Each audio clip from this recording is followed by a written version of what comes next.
अस्सलाम वालेकुम फ्रेंड्स, कैसे हो आप सब। आज हम बना रहे हैं बीफ निहारी।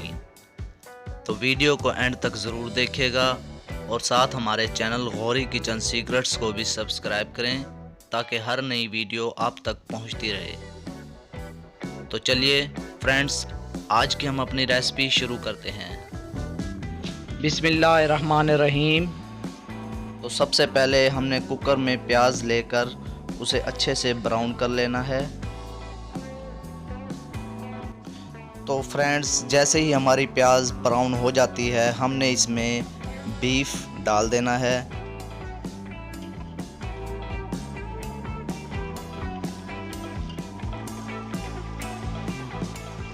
तो व्यूअर्स, गोश्त डालने के बाद हम इसे जल्दी अच्छे से मिक्स कर लेंगे।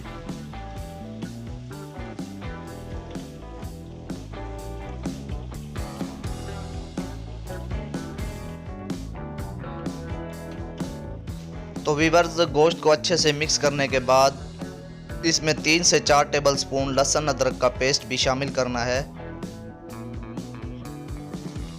लहसुन अदरक का पेस्ट शामिल करने के बाद हमने 1 टेबलस्पून इसमें नमक भी शामिल कर देना है।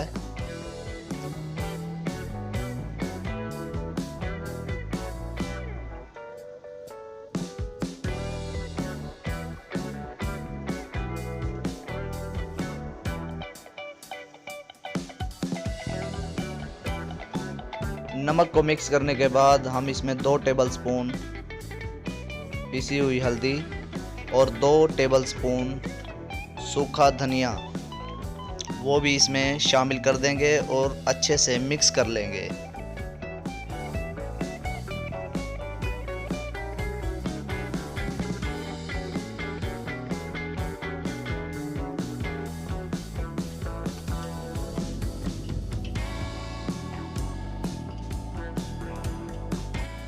तो व्यूअर्स, अब हम इसमें 2 टेबलस्पून गरम मसाला वो भी इसमें शामिल कर देंगे।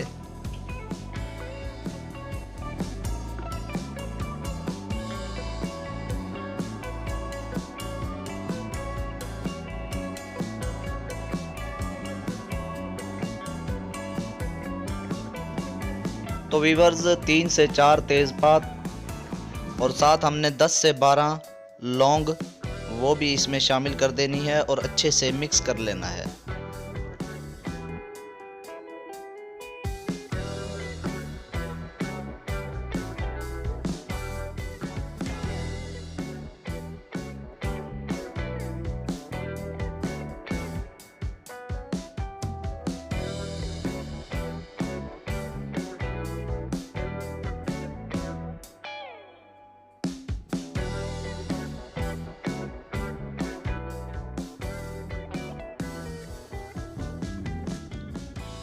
तो व्यूअर्स, 3 से 4 इलायची शामिल करने के बाद हमने ग्राइंड किए हुए टमाटर वो भी इसमें शामिल कर देने हैं। 3 से 4 टमाटर ही काफ़ी रहेंगे।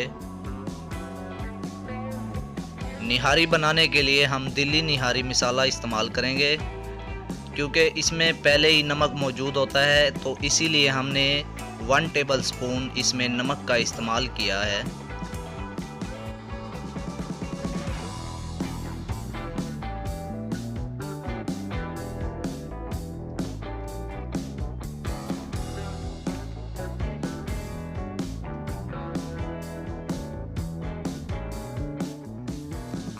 व्यूअर्स, निहारी का गोश्त आम गोश्त से ज़्यादा गलाना पड़ता है, तभी निहारी खाने का मज़ा आता है। तो आप जब भी बनाइए तो कुकर में बनाइएगा ताकि गोश्त अच्छे से गल जाए।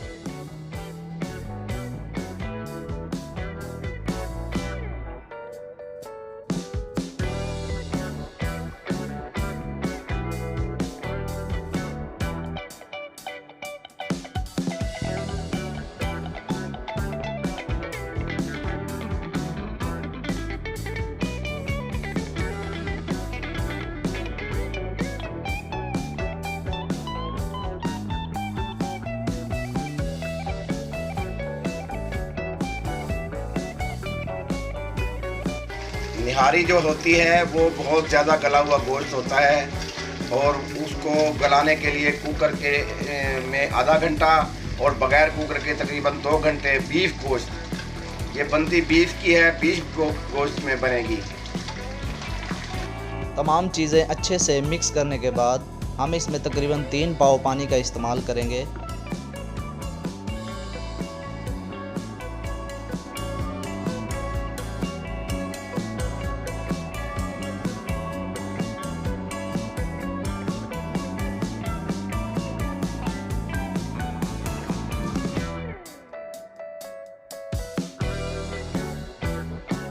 पानी हमारा बॉयल होने के बाद हम 15 मिनट के लिए दम पर रख देंगे।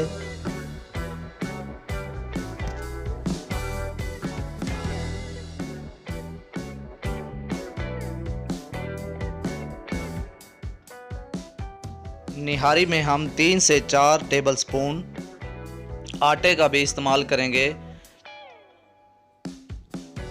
दम पर रखने के बाद हम थोड़ा सा आटा बर्तन में लेकर इसे ब्राउन होने तक रहने देंगे। जैसे ही ब्राउन हो जाएगा तो हमने एक बर्तन में पानी लेकर आटे को अच्छे से उसमें मिक्स कर लेना है।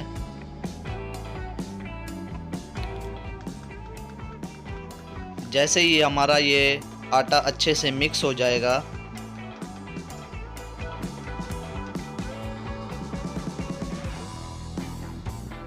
आटा डालते वक्त चम्मच को आहिस्ता आहिस्ता हिलाते जाएं और आंच को तेज़ कर दें ताकि आटे की गुठलियाँ ना बने।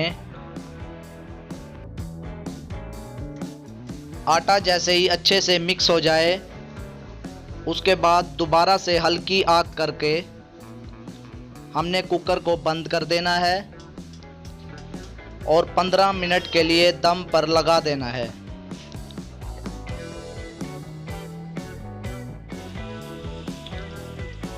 आंच को धीमा कर दिया गया है ताकि घी जो है वो ऊपर आ जाए। अब हमारी निहारी तैयार है।